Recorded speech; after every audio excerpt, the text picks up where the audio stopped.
अस्सलाम वालेकुम dear students and welcome to all of you students. आपको याद है कि लास्ट लेक्चर में हम लोग इम्पल्स को डिस्कस कर रहे थे। इम्पल्स से रिलेटेड मैंने डायरेक्शंस के हवाले से सारी बातें आपको बताई थी और डिफरेंट एमसीक्यूज़ भी कर रहे थे। तो आइए ज़रा आज का लेक्चर एक एमसीक्यू से स्टार्ट करते हैं। फॉर एग्ज़ाम्पल, अगर आपको इम्पल्स से रिलेटेड वो क्वेश्चन कुछ इस तरीके से पूछे, एक एमसीक्यू है और उसकी स्टेटमेंट बेसिकली कुछ यूँ है। एक बॉडी है जिसका मास है 9 kg। ये देखें, ये 9 kg की एक बॉडी है and this body is originally at rest. ये मैसम की बॉडी रेस्ट पे है। ये बात बड़ी अहम है, एक एक पॉइंट को ज़रा गौर से सुनिएगा। ये मैसम की बॉडी इनिशियली रेस्ट पे है, फिर क्या होता है, इस मैसम की बॉडी के ऊपर एक फोर्स लगती है और वो फोर्स है F। ठीक है जी, बॉडी इनिशियली रेस्ट पे है, इस वजह से इसकी जो इनिशियल वेलोसिटी होगी वो होगी 0। मैसम की बॉडी है 9 kg, मास है, इनिशियली रेस्ट पे है, मैसम की बॉडी पर फोर्स लगती है। अब फोर्स टाइम के लिहाज से किस तरीके से वेरी कर रही है, ये चीज़ उसने ग्राफ में बता दी। तो इसका ज़रा ग्राफ देखिएगा। वर्टिकल एक्सिस पे फोर्स होगी जी इन न्यूटन्स और हॉरिजॉन्टल एक्सिस पे लेट्स से टाइम है इन सेकंड्स। और force versus time graph, force की वेरिएशन किस तरह की है टाइम के लिहाज से, वो वेरिएशन कुछ यूं है, लाइक दिस। लेट्स से ये वैल्यू है 2, ये वैल्यू है जी 4 और ये वैल्यू है 6 और यहाँ पर जो वैल्यू है लेट्स से दिस इज 10। सवाल ज़रा गौर से सुनिएगा। सवाल ये है कि 4 सेकंड्स का टाइम गुजरने के बाद बताइए what will be the final velocity of the body, assuming के body straight line motion perform कर रही है। और इसके मैं ऑप्शंस भी दूंगा आपको। लेट्स से अल्फा 30 मीटर्स पर सेकंड, बीटा 40 मीटर्स पर सेकंड, चार्ली 3.3 मीटर्स पर सेकेंड और डेल्टा ऑप्शन है 4.5 मीटर्स पर सेकेंड। जी डी स्टूडेंट्स, क्या आंसर हो सकता है? सोचें सोचें जी। आवाज़ नहीं आई आपकी, क्या कह रहे हैं आप? 30 मीटर पर सेकेंड। ओके ठीक है जी, 30 मीटर पर सेकेंड। मज़े की बात बताऊं, ये आपने कैसे निकाला है? प्रेपरेटरी बुक के अंदर जो सवाल है ना, ठीक है जी जी, वैल्यूज चेंज है तो खुदारा इसे सॉल्व कर लें, उसका आंसर ना बताएं। नहीं सर, उसका आंसर 25 आता है, इसका 30 आ रहा है। एरिया का ग्राफ अगर हम निकालेंगे तो फोर्स और टाइम का प्रोडक्ट इम्पल्स आएगा। यदि आप प्रैक्टिकली निकालेंगे तो हाफ दोबारा हाइट आएगा। दोबारा बेटा, गलती है, छोटी सी गलती है। सवाल को ज़रा गौर से पढ़ लो। कर ठीक रहे हो, अप्रोच भी ठीक है, लेकिन माइनर सी चीज़ है। देखो ज़रा, आप देखें, तब तक मैं एक और एमसीक्यू लिखता हूँ, फिर इसे हम करते हैं। बाकी बच्चों की तरफ से भी मुझे इनपुट चाहिए कि वो इसको कैसे सॉल्व कर रहे हैं। नेक्स्ट एमसीक्यू ये है, एक शेल है, शेल मैस एम का। ये मैस एम का एक शेल है, ठीक है जी, और ये वर्टिकली डाउनवर्ड मूव कर रहा है विद वेलोसिटी v। तो ये शेल नीचे जाते जाते इस पॉइंट पे जाके एक्सप्लोड हो जाता है और 2 हिस्सों में डिवाइड हो जाता है। एक हिस्सा जिसका मास m/4 है, ये मिड एयर हेल्ड हो जाता है ना, स्टेशनरी हो जाता है। ये वाला हिस्सा टोटल मास m है, शेल जो है मास m का वो वर्टिकली डाउनवर्ड फॉल कर रहा है। ये शेल वेलोसिटी v से मूव कर रहा है। मिड एयर आके जब ये एक्सप्लोड करता है तो इसका एक हिस्सा जो इस डायरेक्शन में मूव कर रहा है, जिसका मास m/4 है, ये फौरन स्टेशनरी हो जाता है, रेस्ट पे आ जाता है। और दूसरा हिस्सा जो है ऑब्वियसली वो ज़्यादा मास का होगा, ठीक है जी। बस आपने मुझे ये बताना है कि ज़बरदस्त, देखा? हाँ जी जी बेटा, इसीलिए मैं कह रहा था। गुड, वेरी गुड, शाबाश। ये जो दूसरा हिस्सा है इसकी आप लोगों ने बेसिकली स्पीड बतानी है। ठीक है जी। और इसके जो डिफरेंट ऑप्शंस हैं वो मैं यहाँ पे लिख देता हूँ। लेट्स से अल्फ़ा ऑप्शन है v, बाकी बच्चों से नहीं हुआ, बाकी बच्चे नहीं बता रहे। 2v Charlie, 3v/4 delta, 4v/3। चले आइए मैं आपको एक चीज़ बताता हूँ। m/4 वो टेक्निकल डिपार्टमेंट आके उसको ठीक कर देते हैं, वो इशू नहीं है। ये मैंने m/4 लिखा है। ये शेल जब एक्सप्लोड हुआ 2 पीसेस में तो इस डायरेक्शन में जो मास गया है उसका मास है m/4 और वो रेस्ट में आ जाता है, हेल्ड हो जाता है वहीं पे। और जो दूसरा हिस्सा है वो वेलोसिटी v से मूव करता है इस डायरेक्शन में, उसकी आपने वेलोसिटी बतानी है। ऑप्शंस मैंने दे दिए हैं, इसको मैंने वैसे लिखा है, इसे बाद में डिस्कस करते हैं। आइए ज़रा पहले इसकी बात कर लीजिए। बेटा हमारी टेक्स्ट बुक ना हमें ये नहीं बताती, पंजाब की टेक्स्ट बुक की बात कर रहा हूँ, पंजाब की टेक्स्ट बुक इम्पल्स के टॉपिक में हमें ये नहीं बताती कि जब किसी भी मैसम की बॉडी का दूसरी बॉडी के साथ कांटेक्ट होता है तो इस कांटेक्ट टाइम में जो फोर्स लगती है वो फोर्स की नेचर क्या है, क्या ये कांस्टेंट फोर्स है, क्या ये वेरिएबल फोर्स है। तो ये बात पंजाब की टेक्स्ट बुक नहीं बताती है। इस बात को याद रखिएगा कि इम्पल्स में जो टी टाइम होता है ना उसे कांटेक्ट टाइम कहते हैं, और उस कांटेक्ट टाइम में बॉडी के ऊपर जो फोर्स लगती है वो वेरिएबल फोर्स लगती है, और उस वेरिएबल फोर्स को टैकल करने के लिए हम उस फोर्स का एवरेज निकालते हैं। तो अगर कभी ये, वैसे आपको हो सकता है ये ग्राफ आपने किसी बुक में देखा हो, वैसे जो बच्चे बलोचिस्तान से हैं या KPK से हैं तो वो ये बात पढ़ते हैं अपनी टेक्स्ट बुक्स के अंदर, क्योंकि उनकी बुक्स में तो बेसिकली ग्राफ प्लॉट किया हुआ है कि during the time interval T force की वेरिएशन क्या होती है। मैं वो आपको यहाँ पे बना के दिखाने लगा हूँ। वो बेसिकली ना फोर्स कुछ इस तरह से होती है, लाइक दिस, ऐसे ये फोर्स एक्ट करती है। ये टाइम इंटरवल T2 है, ये टाइम इंटरवल T1 है। तो आप चेक कर सकते हैं T1 और T2 के दरमियान जो फोर्स लगती है ये ओवरऑल वेरिएबल फोर्स है, और इस वेरिएबल फोर्स को टैकल करने के लिए हम एवरेज लेते हैं। मैं आपको याद दिलाता हूँ ये काम आपने FSC में कहाँ पे किया था। याद करें, आपके पास एक टॉपिक था चैप्टर नंबर 17 में फिजिक्स ऑफ सॉलिड्स में, FSC सेकंड ईयर में, strain energy in deformed material, और वहाँ पे भी फोर्स वेरिएबल थी। बताता हूँ कैसे। ग्राफ स्टार्ट होता था 0 से, तो इनिशियली फोर्स 0 थी, फिर वो फोर्स लीनियरली बढ़ते बढ़ते बढ़ते F तक चली गई। तो फोर्स 0 से लेके F तक एक जैसी नहीं रहती थी। तो आप कहते थे कि फोर्स कि हम एवरेज लेंगे। एवरेज कैसे लेते थे? Initial plus final divided by 2। Initial force 0, final force F divided by 2, F/2, 1/2 F average force आ जाती थी आपके पास। Is that clear to you? कुछ आइडिया हुआ? वही काम यहाँ पे करते हैं, लेकिन मैं उसको यहाँ पे लिखूंगा नहीं, हमारा उससे कंसर्न नहीं है। तो वो जब एवरेज फोर्स लेते हैं ना तो यहाँ पे कोई एक यूं डॉटेड लाइन आ जाती है, ठीक है। लेकिन जस्ट मैंने आपको ग्राफ दिखाया है कि इम्पल्स में जो फोर्स होती है जो कि कांटेक्ट टाइम में लग रही होती है वो इस तरीके से होती है। शुरू में क्या होती है? कम, फिर टाइम के साथ बढ़ते बढ़ते बढ़ते बढ़ते बढ़ते जब मैक्सिमम, देखें मैं फुटबॉल को किक कर रहा हूँ तो मेरा पाँव जब फुली पिचक देता है ना फुटबॉल को, वो ये वाला टाइम होता है जिसमें फोर्स मैक्सिमम लगती है। फिर फुटबॉल ने मेरे पाँव को छोड़ना होता है, तो जब फुटबॉल मेरे पाँव को छोड़ रहा होता है, ठीक है, तो उस वक्त फिर फोर्स कम होते होते होते ज़ीरो हो जाती है। यहाँ से बात पता क्या बतानी थी? बात सिर्फ ये बतानी थी कि area under force versus time graph is equal to what. ये जो एरिया है, ये एरिया आपको क्या देगा? इम्पल्स देगा। तो ये मैंने लिख दिया कि एरिया इम्पल्स दे रहा है, ठीक है। अब यहाँ पे आए ज़रा, 9 kg की बॉडी है, इनिशियली रेस्ट में है, 4 सेकंड्स गुजरने के बाद फाइनल वेलोसिटी बतानी है। मुझे गिवन क्या है? वर्टिकल एक्सिस पे फोर्स है, हॉरिजॉन्टल एक्सिस पे टाइम है। इस ग्राफ की स्लोप मेरे किसी काम की नहीं, क्योंकि स्लोप बनेगी F divided by T, Newton पर सेकंड, कोई फ़ायदा नहीं। हाँ, एरिया मेरे काम का है, क्योंकि फोर्स वर्सेस टाइम ग्राफ का एरिया मुझे देगा इम्पल्स, और मैंने एरिया कहाँ तक लेना है ये मुझे टाइम इंटरवल बता रहा है। तो अब मुझे बताएं, ये रहा टाइम इंटरवल 4 सेकंड, तो एरिया कहाँ से कहाँ तक होगा? एरिया सिर्फ मेरे पास ये वाला आएगा। देखें, मैं शेडेड एरिया आपको बताता हूँ। ये शेडेड एरिया बेसिकली आप लोगों ने फाइंड आउट करना है, और ये एरिया ऑफ ट्रेपीजियम है।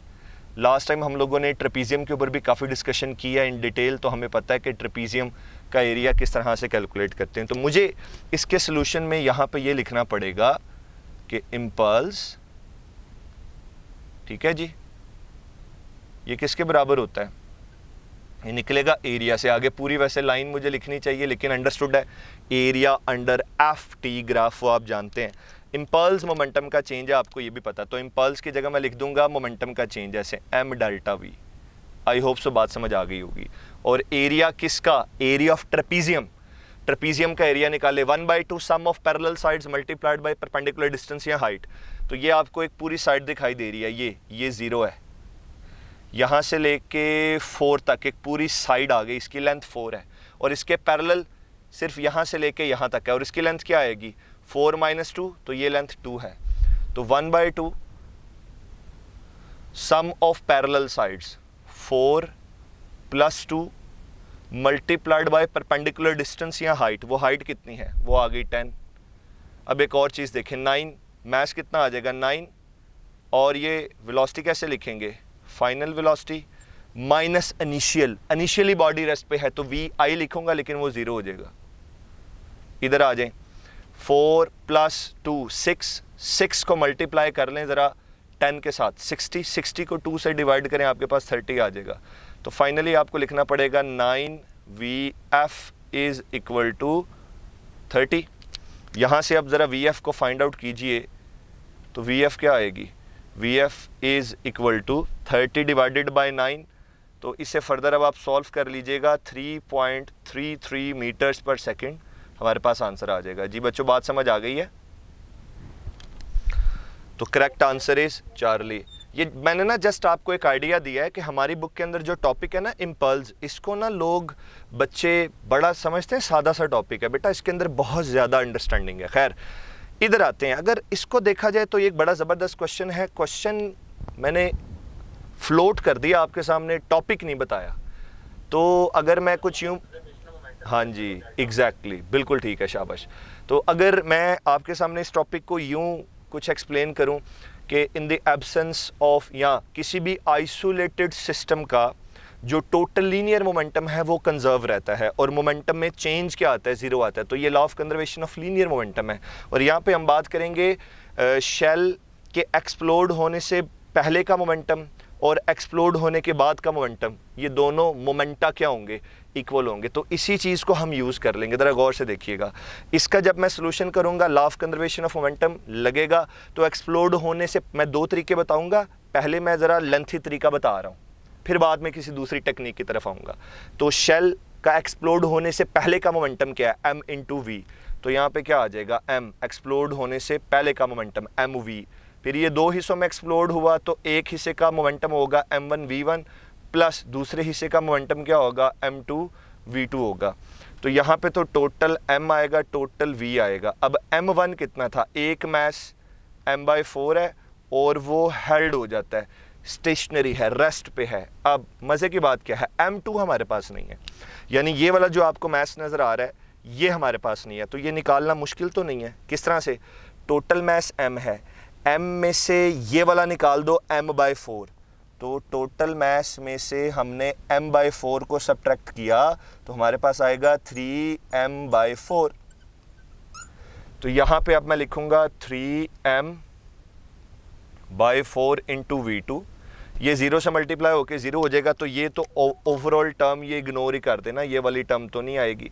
अब mv = ये आ जाएगा 3m/4v2।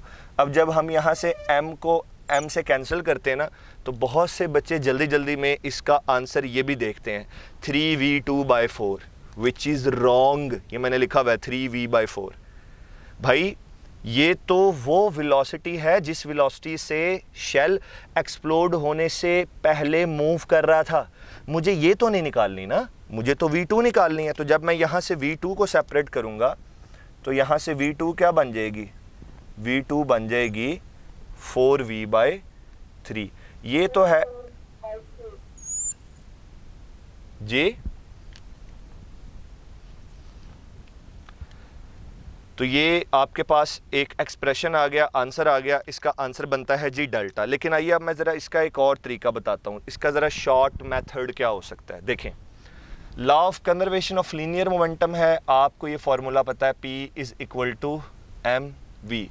आपको ये बात पता है कि मोमेंटम ने क्या रहना है, कंजर्व कांस्टेंट। इस बात का आपको बखूबी आइडिया है। Law of conservation of momentum है तो मोमेंटम में रहना है कंजर्व। अगर मोमेंटम ने कंजर्व रहना है, कांस्टेंट रहना है, तो मोमेंटम को तो साइड पे कर देना। बाकी पीछे क्या चीज़ रहेगी, m और v, दो चीज़ें मल्टीप्लाई हो रही हैं। याद रखिएगा, अगर फिजिक्स में दो फिजिकल क्वांटिटीज़ मल्टीप्लाई हो रही हो तो उनका रिलेशन इनवर्स होता है, और अगर डिवाइड हो रही हो तो डायरेक्ट होता है। क्योंकि मोमेंटम कांस्टेंट रहा, कंजर्व रहा, बाकी दो फिजिकल क्वांटिटीज़ रहेगी v और m, तो इनका रिलेशन आपस में क्या होगा, इनवर्स होगा। मुझे बताओ, मैंने किस हिस्से की वेलोसिटी बतानी, किस पार्ट की वेलोसिटी बतानी है, इस पार्ट की। तो मुझे इस पार्ट का सिर्फ मैस पता होना चाहिए। तो मैस कितना है, 3m/4। उस मैस का रेसिप्रोकल लो, साथ v लगा दो, आंसर आ गया। नहीं समझ आई? पहले बताओ मैस कितना है। मैस है 3m/4, ठीक है जी। ये मैथ्स मेरे किसी काम का नहीं है क्योंकि मैंने v बताना है। 3/4 है, इसका देखो ना, v और m का रिलेशन इनवर्स है। इस वजह से 3m/4 जो मैथ्स था उसमें से मैथ्स को सेपरेट किया, बाकी जो नंबर बचा उसका रेसिप्रोकल लिया, वो बन गया 4/3। साथ मैंने v लगा दिया, आंसर आ गया। बोलो ये बात किस किस को समझ आई? चलें, गुड। अब एक और चीज जी, कौन सा, ये वाला मेथड के ये वाला मेथड?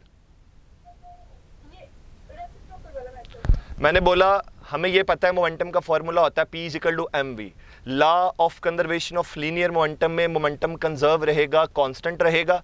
अगर मोमेंटम कंजर्व है तो बाकी जो दो चीज़ें बच गई हैं m और v, उनका रिलेशन इनवर्स होगा।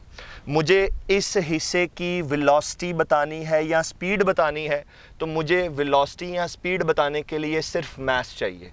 मैस मैंने निकाल लिया, टोटल m था, m में से m/4 सब्ट्रैक्ट किया तो मैस आ गया 3m/4। मैंने यहाँ पे लिखा मैस 3m/4। मैस तो मैंने बताना नहीं, इसलिए इस m को मैंने निगलेक्ट किया। बाकी जो नंबर वैल्यू बची, जो रेशो बची मेरे पास, वो बची 3/4। उसका मैंने लिया रेसिप्रोकल। क्यों लिया? क्योंकि v और m इनवर्सली रिलेटेड है। 3/4 था, मैंने उसका रेसिप्रोकल लिया, 4/3 बना, साथ v लगा दिया, आंसर आ गया। ट्रिक बता रहा हूं ना जल्दी करने के लिए।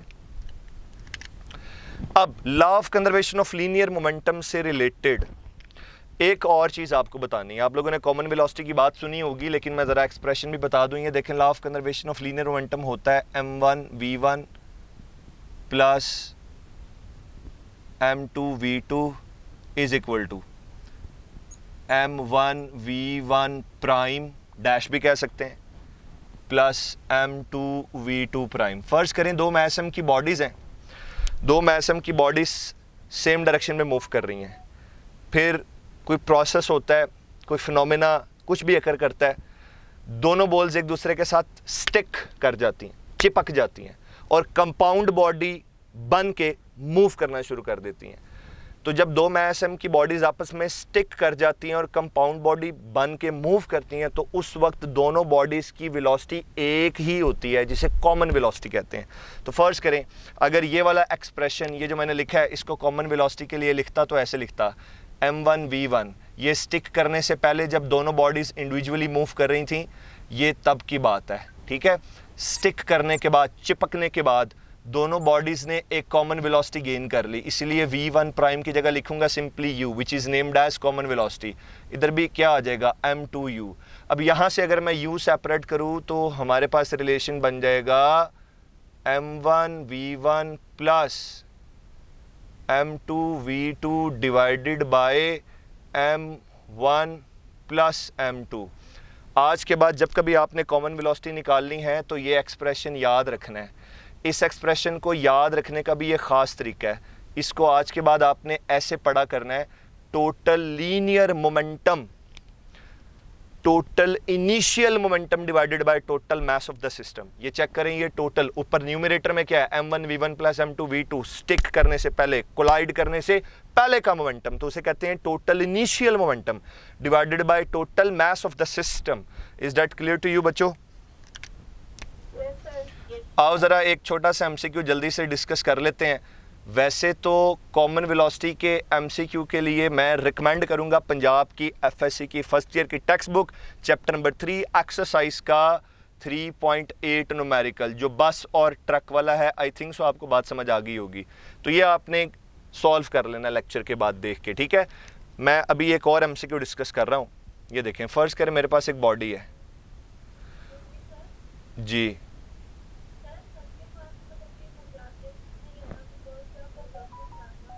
तो बलोचिस्तान वाले अपनी बुक से पढ़ लें बच्चे, कोई मसला नहीं। मैं तो चीज़ें बताता हूँ। देखो मैंने आज आपको बताया कि बलोचिस्तान की टेक्स्ट बुक में ये ग्राफ है, जाके देखें। बलोचिस्तान की टेक्स्ट बुक जिन बच्चों के पास है वो बच्चे अपनी एग्जाम्पल्स, न्यूमेरिकल्स और एक्सरसाइज जो हैं उनके न्यूमेरिकल्स को लाजमी सॉल्व करें। ये अच्छी बात है, आप मुझसे डिस्कस कर लिया करें कि मेरे पास फ़लाँ बुक है, फ़लाँ बुक है, मैं आपको खुद ही बता दूंगा कि किसने किस बुक में से क्या पढ़ना है। अच्छा, ये दो मेरे पास बॉल्स हैं, दोनों का मैस क्या है, 1 kg है। जो दूसरी बॉल है ये है रेस्ट में, और जो पहले वाली बॉल है ना, लेट्स से ये वेलोसिटी v से मूव कर रही है। फिर क्या हुआ, जब ये वाली बॉल उससे टकराई तो ये दोनों बॉल्स स्टिक कर गई, एक दूसरे के साथ चिपक गई और कंपाउंड बॉडी बन गई। और अब ये दोनों बॉल्स ने मिलकर एक सिस्टम बना लिया, बॉल्स का सिस्टम बन गया। और जब ये दोनों मूव कर रही थी मिलके, तो अब आपने मुझे इनकी बतानी है कॉमन वेलोसिटी क्या होगी। और मैं ऑप्शंस देता हूँ आपको। अल्फ़ा के कॉमन वेलोसिटी v रहेगी, बीटा कॉमन वेलोसिटी हाफ हो जाएगी, चार्ली कॉमन वेलोसिटी डबल हो जाएगी, delta common velocity 1.5 times of v होगी। इसको भी दो तरीक़ों से सॉल्व किया जा सकता है। वेरी गुड, शाबाश। ये जस्ट मैंने इसी वजह से किया कि मैंने एक चीज़ बतानी थी। देखें बेटा, ये भी बड़ी आसानी से सॉल्व हो सकता है। अगर मैं ये वाला फार्मूला लगाऊं तो ये फ़ौरन सॉल्व हो जाएगा, कोई मसले वाली बात नहीं। m1 की जगह 1 kg रखूँगा, v1 की जगह v रखूँगा, प्लस m2 की जगह 1 kg रखूँगा, v2 की जगह 0 आ जाएगा, डिनोमिनेटर में 1 + 1 आ जाएगा, तो आंसर वहाँ से भी आ जाएगा। लेकिन मैं एक सादा सी बात करता हूँ, फिर मैं इधर आता हूँ, P = mv। ये देखें मैंने लिखा P = mv according to law of conservation of linear momentum. Momentum क्या रहा, कंजर्व रहा, कांस्टेंट रहा। m और v क्या हो रहे हैं, मल्टीप्लाई। रिलेशन क्या होगा, inverse, v is inversely proportional to m। पहले स्टिक करने से पहले, कोलाइड करने से पहले दोनों बॉल्स का इंडिविजुअल मास था 1 kg 1 kg। जब दोनों बॉल्स स्टिक कर गए तो अब टोटल मास 1 + 1 2 kg, यानी मास हो गया डबल और वेलोसिटी हो गई हाफ। समझ आ गई बात? हेलो, बात समझ आई? एक और खतरनाक बात करने जा रहा हूं जी बेटा। क्या ये वाला? मैंने कहा जी इसका एक सोल्यूशन तो इस फॉर्मूला से आएगा, ये जो मैंने लिखा common velocity, total initial momentum divided by total mass of the system. एक तो इस फॉर्मूला से इसका आंसर आ सकता है। दूसरा मैंने कहा यही वाली चीज़ हम दोबारा यूज़ कर सकते हैं। मैंने लिखा P = mv, गॉट इट। आगे मैंने लिख दिया कि m और v मल्टीप्लाई हो रहे हैं तो इनका रिलेशन इनवर्स है, v is inversely proportional to mass. ये 1 kg था, ये 1 kg था, जब ये दोनों स्टिक कर जाएंगे, चिपक जाएंगे, तो दोनों का कंबाइंड मास 2 kg नहीं हो जाएगा। इसका मतलब कि अगर इंडिविजुअल बॉल के लिहाज से देखें तो इस कंपाउंड बॉडी का मास डबल हो गया, दुगना हो गया। पहले बॉल्स का मास था 1 kg 1 kg, अब दोनों चिपक गई हैं, स्टिक कर गई हैं, तो अब कंपाउंड बॉडी का मास है 2 kg, डबल। तो मैंने कहा मास हो गया क्योंकि डबल, तो वेलोसिटी हो गई हाफ। सिंपल बीटा, ठीक है जी। छोटा सा एक एमसीक्यू है अंडरस्टैंडिंग बेस्ड। आपके टेक्स्ट बुक के अंदर ये जो law of conservation of linear momentum है, बताओ न्यूटन के किस लॉ के मुताबिक इसको एक्सप्लेन किया जाता है? According to which Newton law of motion law of conservation of linear momentum is explained. या law of conservation of linear momentum is another explanation of Newton's dash law, first law, second law, third law? हाँ भाई बताओ। Third law, very good, शाबाश। वजह सुन लें, बहुत से बच्चे कहते हैं सर वो मैंने ना नेट से देखा, वो मैंने ना यहाँ से देखा, मैंने ना वहाँ सुना था, मैंने ना फला नोट्स में पढ़ा था। ये बेतुकी बातें ना किया करें, हमेशा लॉजिक के पीछे जाया करें। मैं आपको लॉजिकल आंसर देने लगा हूँ इस बात का। आप अपनी टेक्स्ट बुक देखेंगे, टेक्स्ट बुक में चेक कीजिएगा, जब दो बॉल्स टकराती हैं ना तो एक बॉल दूसरी पर फोर्स लगाती है, एक्शन, दूसरी बॉल पहली पे फोर्स लगाती है। एक फोर्स को F कह देता है, एक फोर्स को F प्राइम कह देता है या माइनस F कह देता है। बताओ कौन सा लॉ बना? जस्टिफाई कर दिया मैंने, इसके आगे बात खत्म होगी। अब जरा आगे चलते हैं। अब यहाँ पे बच्चे एक छोटी सी और बात डिस्कस करनी है। आप लोगों ने इक्वेशंस ऑफ मोशन पढ़ी? क्या होती हैं इक्वेशंस ऑफ मोशन?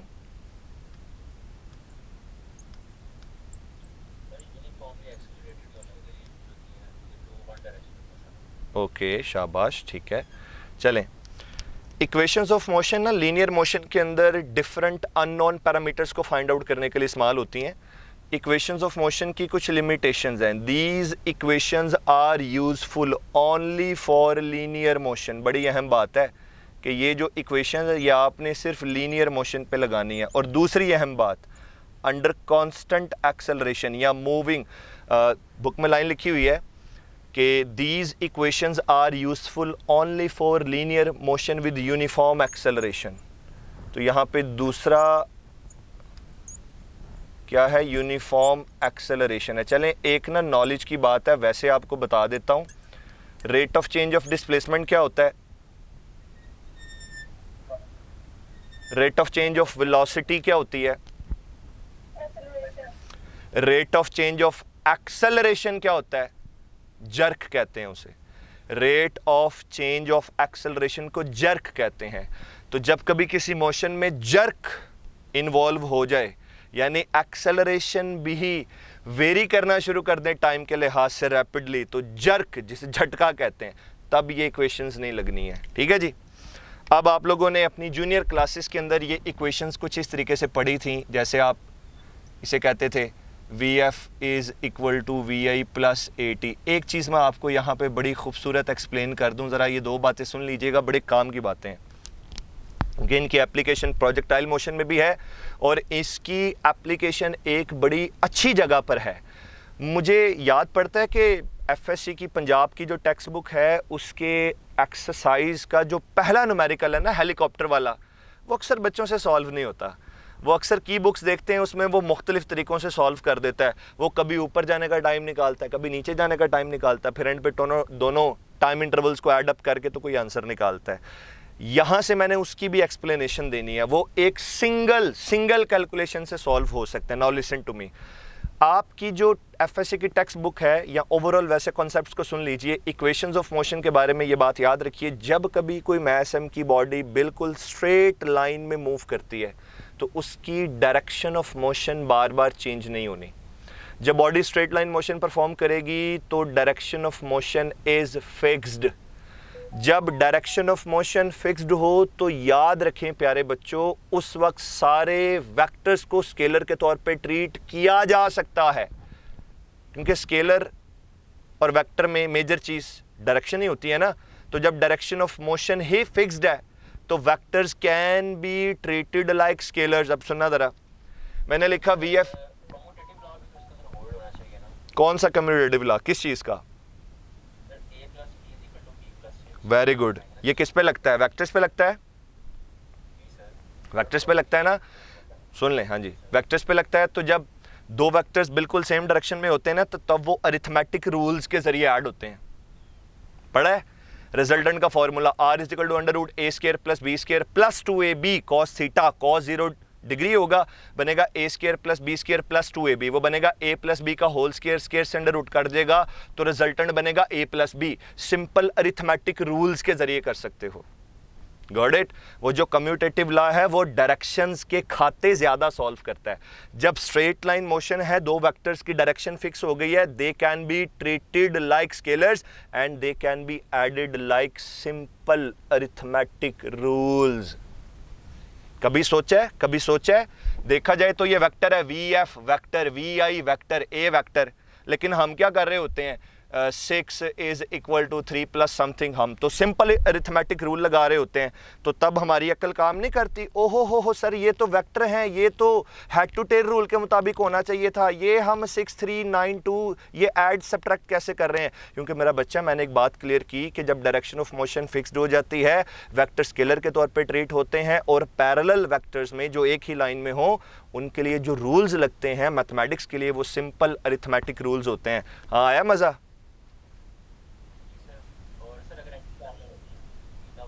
तो फिर बेटा सब्ट्रैक्ट होंगे अरिथमेटिक रूल्स के तहत, फिर रिजल्टेंट a माइनस बी बन जाएगा, under root A square plus B square plus 2ab cos 180 minus 1, A square plus B square minus B बन गया, a माइनस बी का होल स्केयर बन गया, स्केयर से under root cancel, simple arithmetic rules के तहत सब्ट्रैक्शन हो जाएगी।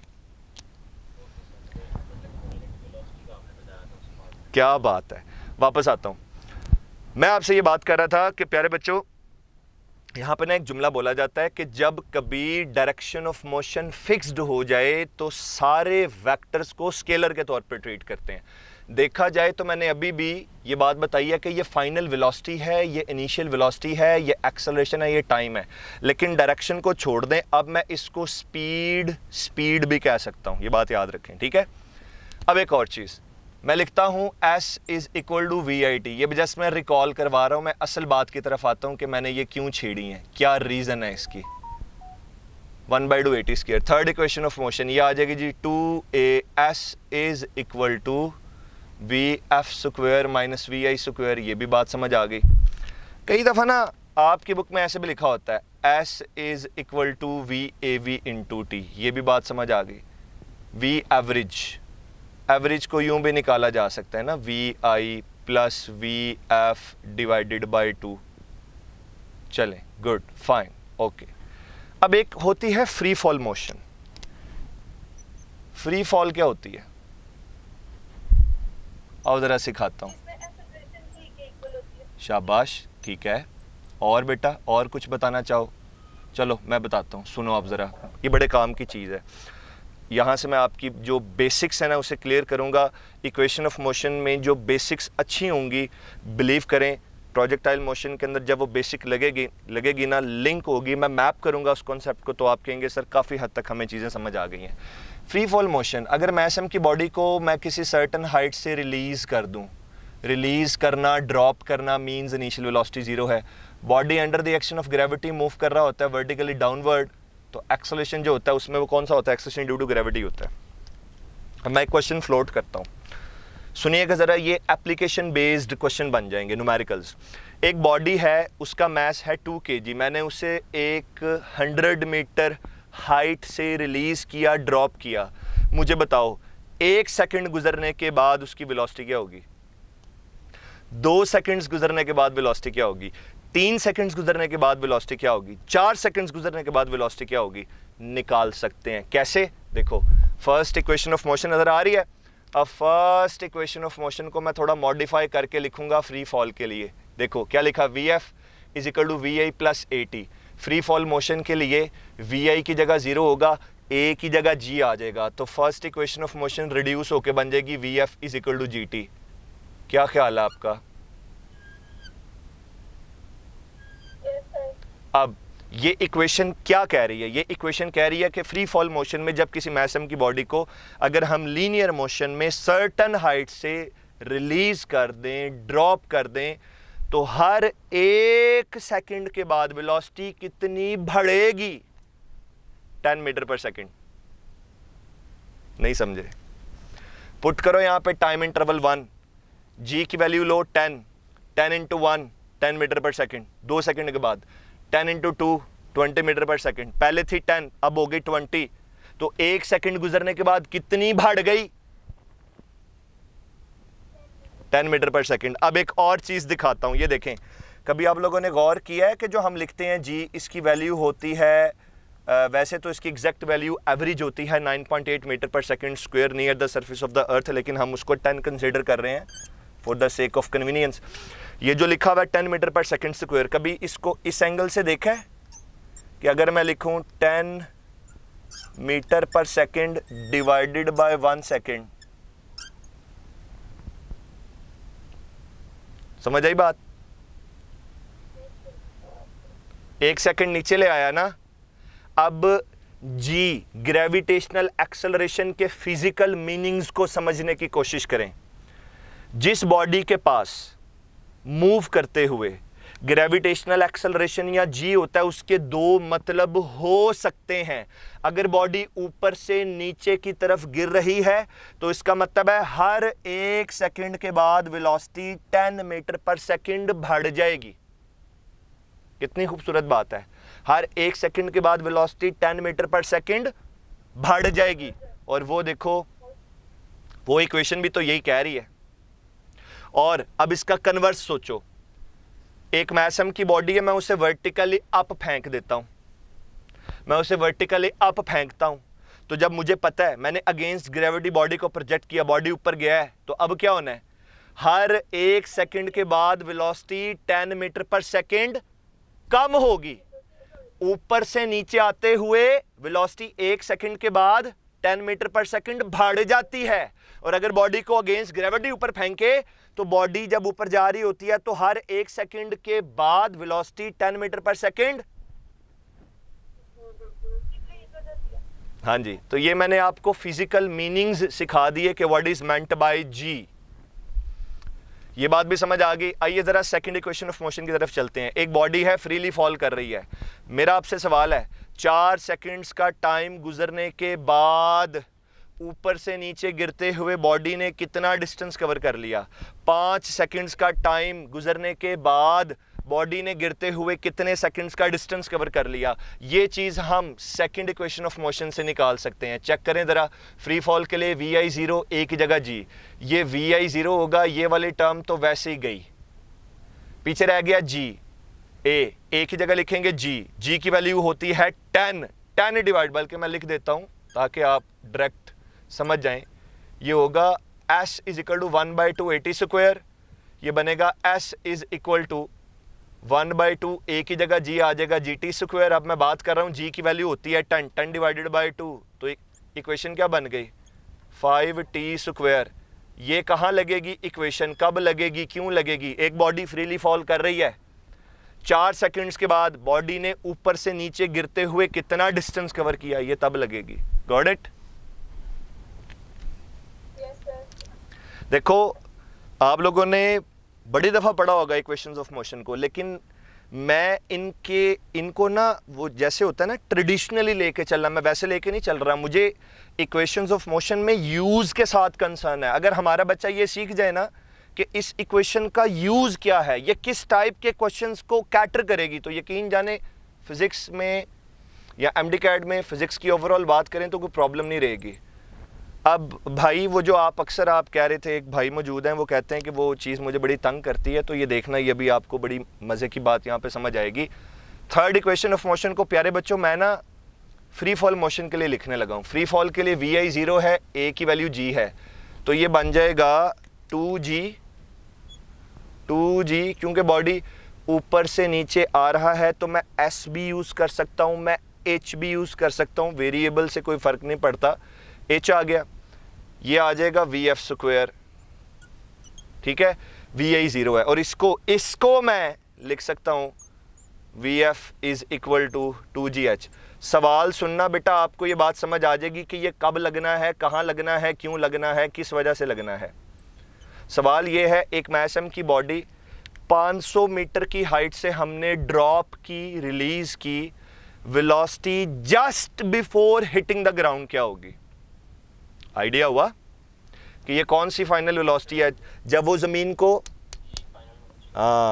हिट करने लगी है, टच करने लगी है, उस वक्त उसकी वेलोसिटी क्या होगी, वो ऐसे निकालेंगे। और ये हाइट कौन सी पुट करोगे पुत्र? ये वो टोटल हाइट है, वो जो ऊपर से नीचे गिरते हुए वो कवर करके आ चुकी है, और it is just about to hit the ground, ये तब लगेगी। समझ आ गई बेटा बात? अच्छा, अब तेरे लिए सुन ले, सिर्फ सुन ले, सिर्फ तेरे लिए एक चीज़ और करने लगा हूँ। हाँ जी, अब सिर्फ आपके लिए एक चीज़ और करने लगा हूँ, वो चीज़ ज़रा सुन लीजिए। इसी चीज़ को ना मैं interconversion of kinetic and potential energy से भी निकाल सकता हूँ। तो loss in potential energy mgh is equal to gain in kinetic energy. ये कैंसिल हो गया, 2 उधर चला गया, 2gh is equal to v square. क्या बन गया? फिर वही चीज़ नहीं बन गई? लेकिन सर इसका तो डेल्टा एच लेंगे ना हम, 2 हाइट्स का डिफरेंस लेंगे वैसे तो इंटर कन्वर्जन की बात। जी जी, मैं वही बताने लगा हूँ। दोनों चीज़ें सेम है, दोनों चीज़ें सेम है। ये जो हाइट है ना, ये एक्चुअली एब्सोल्यूट नहीं होती, ये डिफरेंस ही होता है। इसे लिखते हैं h1 माइनस h2 या h2 माइनस h1। डिस्टेंस या लेंथ कभी नेगेटिव नहीं होता, तो हमेशा ज़्यादा में से कम को माइनस करते हैं। और ये जो आपको v स्पीड नज़र आ रही है ना, ये भी बेसिकली चेंज होता है, ठीक है जी, ये भी चेंज होता है। अब यहाँ पे भी देखो, ये चेंज ही है, चेक करो ज़रा। Initially vi is equal to 0 है, और इनिशियली फर्स्ट करो अगर मैंने बॉडी पकड़ी है तो भी उसका डिस्टेंस s 0 है, छोड़ा ऊपर से टोटल मूव करके नीचे आ गया, it is about to hit, वहाँ पे vi 0, अब ये हिट करने जा रही है vf, तो चेंज लिया, vf माइनस 0 vf बचा, और डिस्टेंस ये h, ये भी डिफरेंस है, ऊपर 0 था और टोटल कवर करके आगे h माइनस 0 h, दोनों सेम चीज़ें हैं, ठीक है। हेलो जी सर, आवाज़ कट गई आपने। अच्छा, अब एक और चीज़, MCQ बोल रहा हूँ, इसका मुझे आंसर करना है आपने। MCQ सुनिएगा। What is the ratio of the distances covered by a freely falling body after 1, 2, after first, second and third second? What will be the ratio of distances covered by the body who is freely falling after first, second and third second?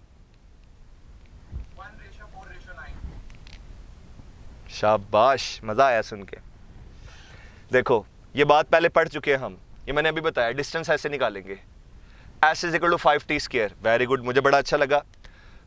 t1 put करो, 1 seconds गुजरने के बाद body नीचे गिरते हुए जितना distance cover कर चुका है मैं उसको लिख देता हूँ s1 रेशो। 2 सेकंड्स गुजरने के बाद बॉडी ऊपर से नीचे गिरते हुए जितना डिस्टेंस कवर कर चुका है उसे लिख देता हूँ s2, और 3 सेकंड्स गुजरने के बाद बॉडी जितना डिस्टेंस ऊपर से नीचे गिरते हुए कवर कर चुका है उसे मैंने s3 लिख दिया। अब वैल्यू पुट करते जाओ, 1 सेकंड गुजरने के बाद t की वैल्यू 1 ली तो यहाँ पे आ जाएगा 5, 2 सेकंड्स गुजरने के बाद 2 का स्क्वायर 4, 5 4 20, सही लिखा है। 3 सेकंड्स गुजरने के बाद t की जगह लो 3, 3 का स्क्वायर 9, 9 मल्टीप्लाइड बाय 5, आओ जी, 5 1 दा 1, 5 4s आर 20। वेरी गुड, शाबाश। ये जिसने सबसे पहले आंसर किया था उसको मेरी तरफ से शाबाश है, वेरी गुड। अब एक चीज, मैं सबर मैं उधर ही आ रहा हूं, वेट, मुझे बोलने दें, चेक करें।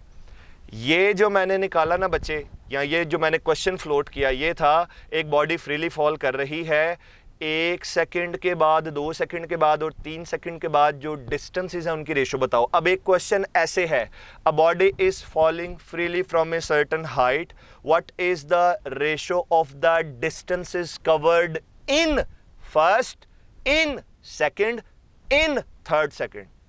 चेंज कर दी, स्टोरी चेंज कर दी।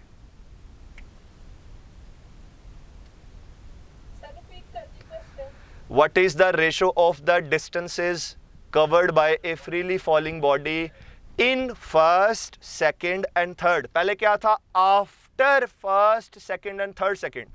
अब क्या था? In first, second and third second. एक होता है 5 सेकंड्स गुजरने के बाद का डिस्टेंस, और एक टर्म होती है भाई 5वें सेकंड में कितना डिस्टेंस है। तो there is a difference between these two terms. मुझे सिर्फ आप 1 मिनट दीजिए, थोड़ा सा रेस करके बस ये आपको डिस्टेंस कवर्ड इन nth सेकंड बताना है, ठीक है। चलें सुने, रेस नहीं करते, यहीं पे आपको एक चीज बताता हूं। ये देखें जरा, डिस्टेंस कवर्ड इन nth सेकंड का फॉर्मूला आप लोगों ने पढ़ा होगा, और वो फॉर्मूला बेसिकली ये होता है s nth। Distance covered in a particular second, distance covered in n second, इसका फॉर्मूला होता है v I plus a by two into 2n-1। अक्सर बच्चे पूछते हैं इसकी डेरिवेशन ये कहाँ से है। सेकंड इक्वेशन ऑफ मोशन से दो इक्वेशंस बनाएंगे, दोनों को साइमल्टेनियसली सॉल्व करेंगे, ये बन जाती होती है। फ्री फॉल मोशन की बात कर रहा था, वी आई की जगह 0 पुट कर दें, ए की जगह जी पुट कर दें, वी आई 0 हो गया, ए की जगह जी लिखा, जी की वैल्यू 10, 10 डिवाइडेड बाई 2 5, तो अब ये बन जाएगा एस nth, गौर से देखना है, ये बन जाएगा 5 इंटू 2n-1। ये फॉर्मूला कहाँ लगाना है आज के बाद, जब कभी वो ये बात करे एक बॉडी फ्रीली फॉल कर रही है, फर्स्ट सेकंड में कितना डिस्टेंस कवर करेगी, एक बॉडी फ्रीली फॉल कर रही है सेकंड सेकंड में कितना डिस्टेंस कवर करेगी, एक बॉडी फ्रीली फॉल कर रही है थर्ड सेकंड में कितना डिस्टेंस कवर करेगी, तब आपने ये लगाना है। अब मुझे बताओ आप फर्स्ट सेकंड में कितना डिस्टेंस कवर होगा, इधर n की जगह 1 पुट कर दो, 2 इंटू 1 2, 2 माइनस 1 1 इंटू 5, 5 मीटर्स का, यह आ गया 5। दूसरे सेकंड के लिए n की value 2, 2 into 2 4, 4 minus 1 3, 3 multiplied by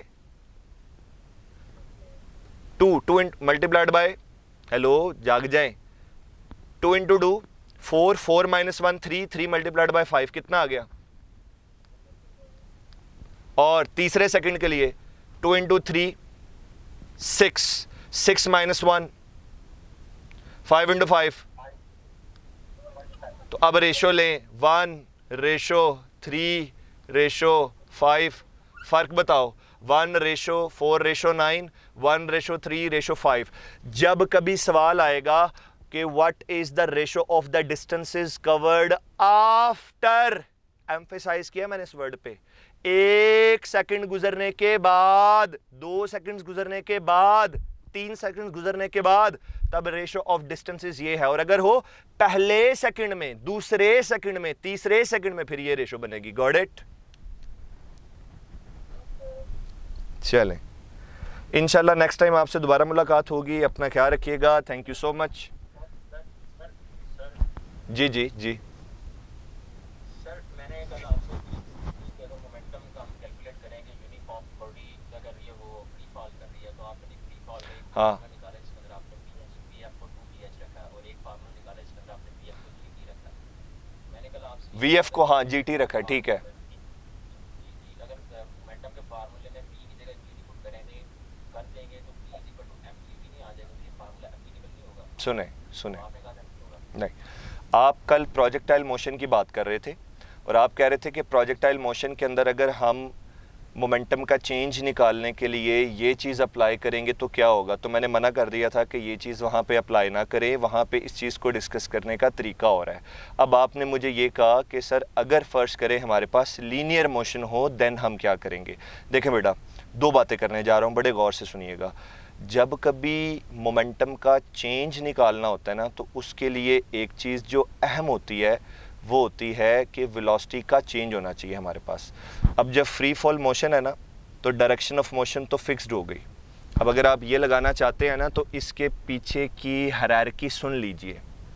first करें, बॉडी ऊपर से नीचे फॉल कर रहा है, बॉडी ऊपर से नीचे फॉल कर रहा है, 1 सेकंड के बाद उसकी कुछ वेलोसिटी थी, 2 सेकंड के बाद थी, 3 सेकंड के बाद थी, 4 सेकंड के बाद थी, 5 सेकंड के बाद थी। फ़र्ज़ करें बॉडी ऊपर से नीचे आया, 5 सेकंड्स का टाइम लगा, और अब आप मुझे कहते हैं कि sir what is the total change in momentum. अब मुझे बताओ मैं कौन सा फॉर्मूला यूज़ करूं। ये जो बेटा वेलोसिटी है ये इंस्टेंटेनियस है, जो टाइम टू टाइम कैलकुलेट होती है।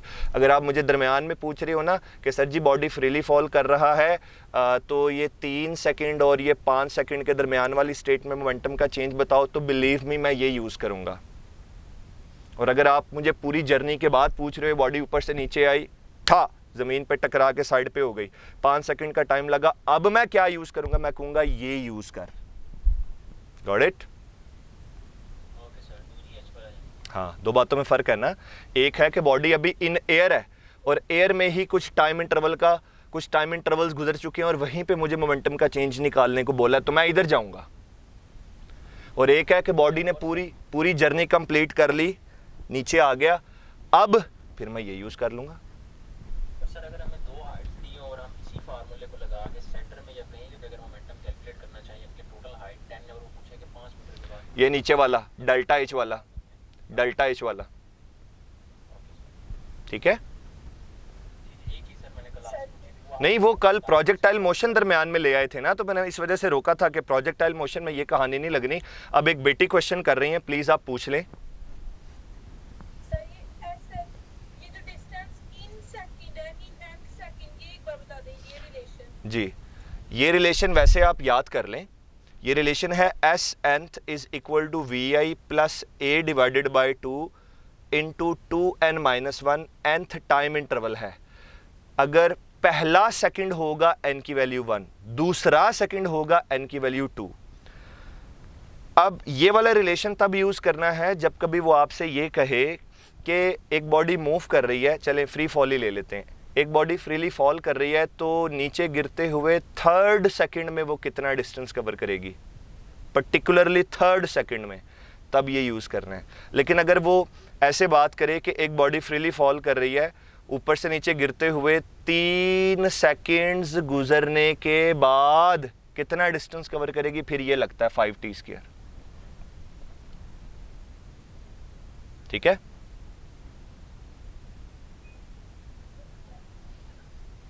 चलें जी। ये जो ऊपर रिलेशन है, कौन सा वाला? Is equal 5 into 2n-1,